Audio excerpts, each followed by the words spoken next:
Dragon fruit फल का जो खोज हुआ सबसे पहले मध्य अमेरिकी देशों में हुआ। और मध्य अमेरिका में इसके खोज से ये पता चला कि इसमें जो गुण पाया जाता है, जो क्वालिटी है, उसमें विटामिन, मिनरल्स और शरीर के कई भागों को लाभदायक है, शरीर स्वास्थ्य के लिए काफ़ी लाभदायक है। तो इसकी खेती की शुरुआत और इसका वैज्ञानिक खोज, इसके आकार प्रकार का खोज चला, तो ये पता चला कि ये जो है मध्य अमेरिकी पौधा है और इसमें मानव को जो स्वास्थ्य के लिए विटामिन्स और मिनरल्स चाहिए वो भरपूर मात्रा में इसमें पाया जाता है। इसीलिए वैज्ञानिक इसे 21वीं सदी का फल के अंतर्गत रखा। और ये एक्जोटिक फ्रूट्स है और जिस तरह से कोविड के बाद हमारा इम्यून सिस्टम में निगेटिव इम्पैक्ट आया है, उसको भी ये सुधारने में सक्षम है। इसका कई कलर के आधार पर और भी कई किस्म का ये होता है। ये जो किस्म है ये सी वैरायटी का है। इसका आकार जो है, ये आकार जो देख रहे हैं, ये ड्रैगन के तरह रहने के कारण से इसको ड्रैगन फ्रूट्स नाम दिया गया। लेकिन भारत में, गुजरात में और महाराष्ट्र में जो इसकी खेती की जाती है, इसको कमलम के नाम से भी जाना जाता है। भारत में इसका नाम कमलम है। भारत सरकार बड़े मात्रा में यहाँ के कंज्यूम के स्वास्थ्य के दृष्टिकोण से इसका इंपोर्ट भी करता है। और भारत में भी इसकी खेती की शुरुआत अलग अलग कृषि विश्वविद्यालयों के सहयोग से हो रहा है और इसीलिए हम भी इसको लगाए हैं। और मेरा उत्पादन तो अच्छा है, लेकिन ये नया पौधा होने के कारण से किसानों के बीच में कई कमी है, उनको जानकारी नहीं है। और कोई इसको चाइनीज़ फ्रूट्स कहता है तो कोई और कुछ। और भारत में अभी छोटे छोटे शहर और कस्बाई इलाकों में इसकी अवेलेबिलिटी भी नहीं है, मिल भी नहीं पाता है। लेकिन जो लोग हेल्थ के प्रति कॉन्शियस हैं, वो जो बड़े बड़े मॉल हैं वहाँ से ख़रीद के लाते हैं, उसको कंज्यूम करते हैं। कीवी से ये टेस्ट में बहुत अच्छा है।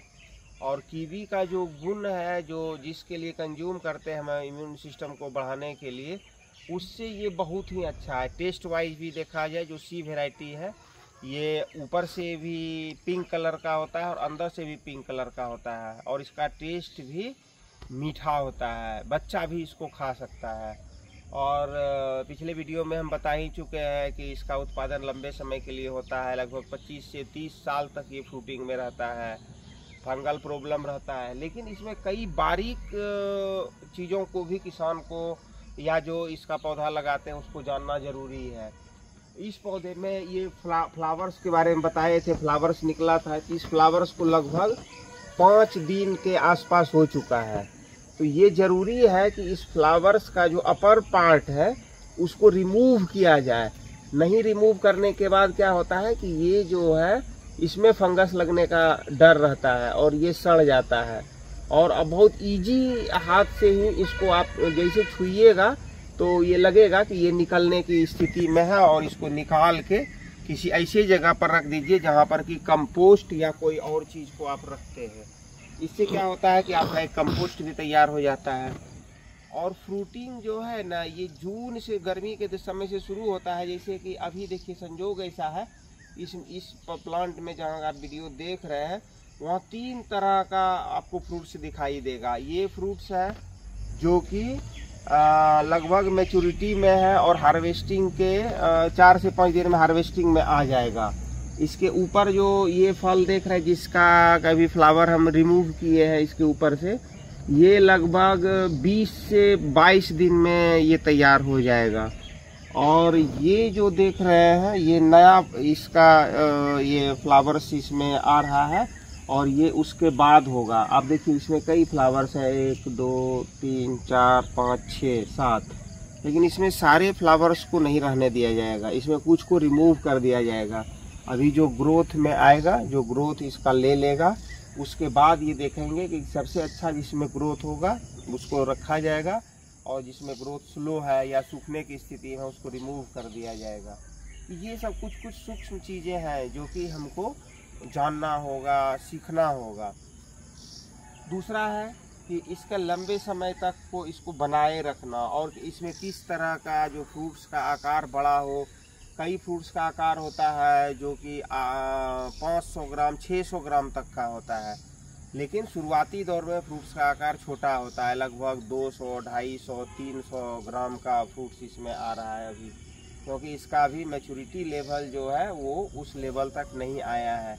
जैसे जैसे मैच्योर होते जाएगा। दूसरा है कि हम पूरी तरह से जैविक उत्पादन किए हैं, तो जैविक उत्पादन के लिए ज़रूरी है कि हम जैविक खाद, खास करके जो वर्मी कंपोस्ट है उसका इसमें इस्तेमाल करें अच्छे मात्रा में, क्योंकि एक पोल पर 4 पौधा चारों कोने पर इसमें है, इसीलिए इसमें जब तक कि इसको हल्का निगाही गुड़ाई करके इसमें जैविक खाद का यदि उपयोग अच्छे से नहीं करेंगे तो स्वाभाविक है कि जो फल का आकार है वो उस लेवल का नहीं होगा।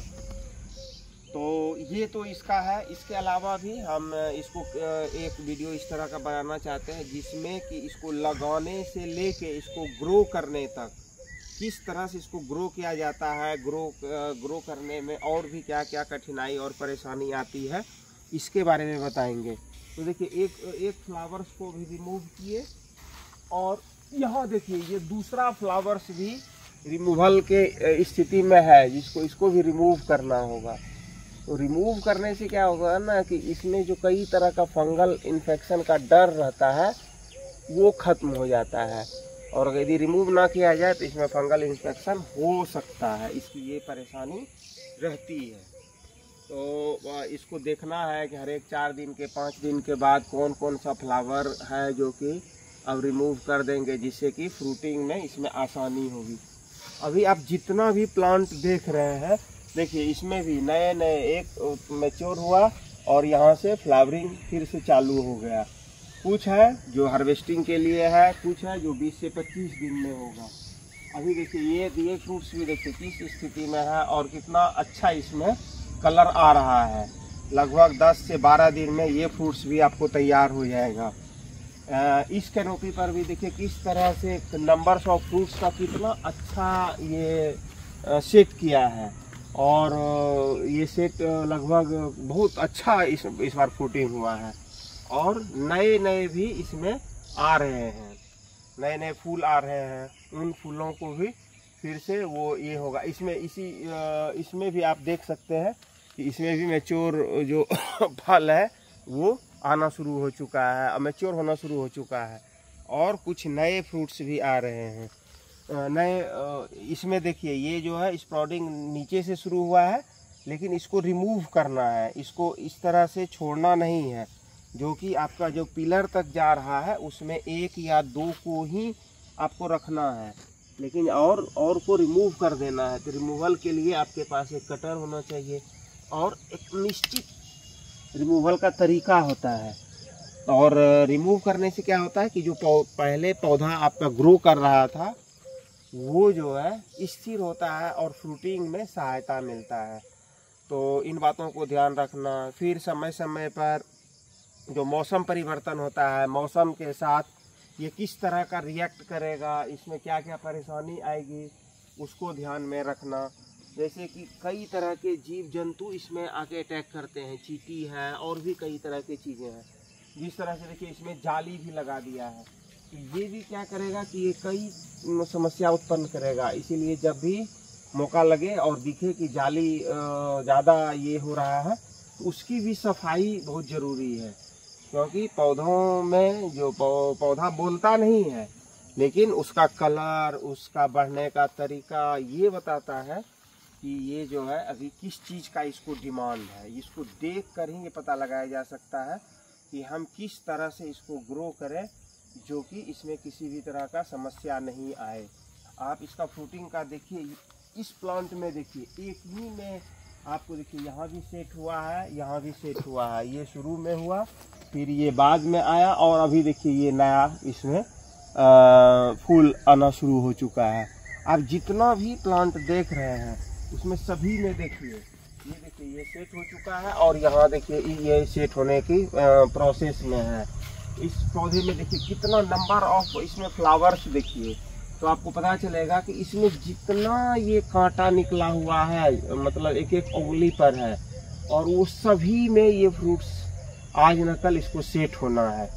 तो उत्पादन में समस्या नहीं है, पौधा संरक्षण, पौधा का ग्रोथ और उसको समय समय पर जो हम इसके रंग में जो परिवर्तन आता है या इसके आकार में जो परिवर्तन आता है, उसके अकॉर्डिंग हमको एक्ट करना है, जिससे कि लंबे समय तक उत्पादकता बनी रहे। जब ये हम जानते हैं कि ये 30 साल 25 साल तक फ्रूटिंग की स्थिति में रहेगा, तो हमारी तैयारी भी उसी के अकॉर्डिंग होना चाहिए, ना कि 1 साल और 6 महीना के अकॉर्डिंग। इसमें जब फंगल प्रॉब्लम शुरू होता है, इसमें रेड स्पॉट्स आना शुरू होता है। तो जैसे आपको 1-2 जगह ही स्पॉट्स दिखाई दे, उसी समय आप एंटी फंगल जो आता है उसका स्प्रे कर दीजिए निश्चित मात्रा में। कितना पानी के साथ कितना उस कंटेंट उसका एंटी फंगल का देना है, उसको दे के फिर इसको स्प्रे कर दीजिए। इसमें ऐसा नहीं है कि आप देख लिए और उसको नज़रअंदाज कर दिए। अगर यदि ऐसी स्थिति रहेगी तो इस पूरे प्लांट को ख़त्म होने में बहुत कम समय लगता है। लगाने में भले उस मतलब वो एक चक्रीय प्रक्रिया है, वो जो है लगातार ग्रोथ में आता है, लेकिन जब इसमें कोई भी डिजीज हो जाता है, खास करके फंगल डिजीज होता है, तो पौधा एक बार में पूरा का पूरा जो बाग है, पूरा का पूरा जो प्लांट है वो ख़त्म हो जाता है। फिर उसमें सुधार करना या उसको बचाना संभव नहीं रह पाता है। इसलिए इन चीज़ों का ध्यान रखना ज़रूरी है। और आज कुछ टॉपिक पर हम लोग बात किए, अगले दिन फिर हम इससे जो आगे का इसका विकास का तरीका है, किस तरह से शुरुआती दौर से किस तरह पौधा लगाया जाता है, किस तरह से इसका नर्सरी तैयार किया जाता है और किन किन बातों पर ध्यान रखा जाता है, वो अगले वीडियो में हम इस पर चर्चा करेंगे। धन्यवाद।